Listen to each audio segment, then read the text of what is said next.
Alright, so here's the take. Why pride makes you stupid. Um, a lot of people really think, myself included, of course, a lot of people really believe that they are smart enough to override life's natural processes, if you know what I'm saying. Like, people really do think that they are going to be able to, deceive the universe to an extent. And I guess that might be the first and biggest sin, if you ask me, that we commit since childhood. Now, what does this have to do with pride? Listen, when someone calls your attention towards something that you should be working on in your life, and maybe not just feedback, just criticism, like straight up criticism, um, people start doing their mental gymnastics in order to try to cover the sun with a finger, as the Mexicans say, right? So you never really get over it, actually, unless you do, like, unless you choose to do it. But this loop of trying to, cover the truth, this loop of trying to, deceive people, right? Or, as I said, deceive yourself, becomes like a very, very, very funny game, and such a playground for people around you to just take advantage of you, or just try to manipulate you, right? I've seen like a lot of manipulation dynamics, and I cannot think of one that it's more effective than the exploitation of pride. And how does that work? Well, I would love to have my finger on it, really, but what I can tell is that when a person mentions like that very specific thing that you never wanted anyone to know about, and that just ashames you completely, I would say that's just the key for everything.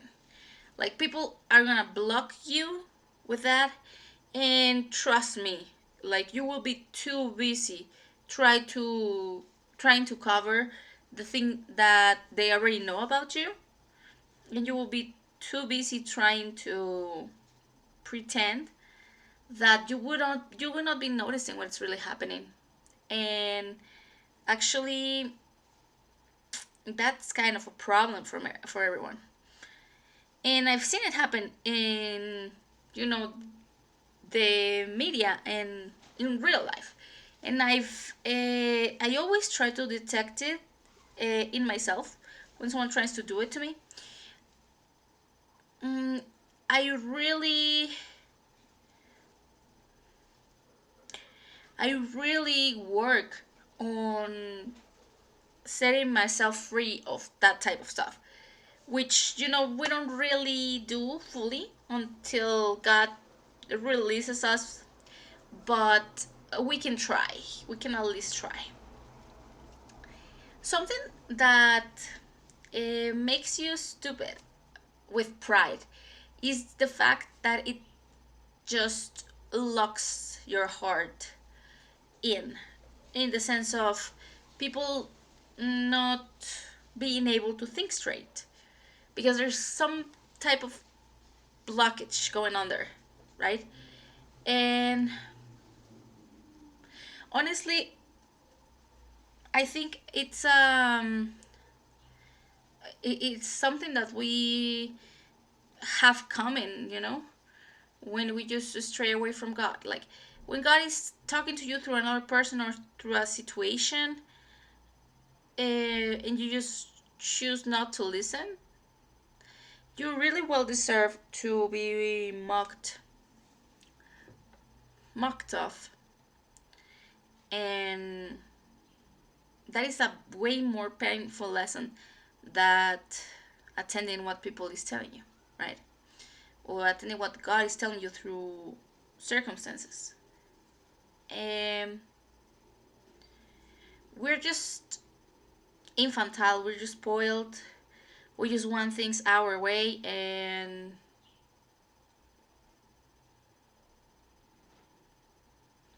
things are never our way. Like, very, very few times things happen the way we want them to happen. They just happen the way they have to happen, and that's it. And I think our expectations are not really based in reality, but in, uh, you know, our construct and our perception of it, which of course is not going to be accurate. So there's that. I really wish that whatever situation is making you proudful, you really get out of that and start working on it, because that's gonna become your shame. And in order to cover the shame, you're gonna have to have a bigger pride. And your pride is going to expose it. So you're not getting out of that unless you just choose to start over and pray to God and try to do things right and forget about your bullshit, if possible, of course, and if you can.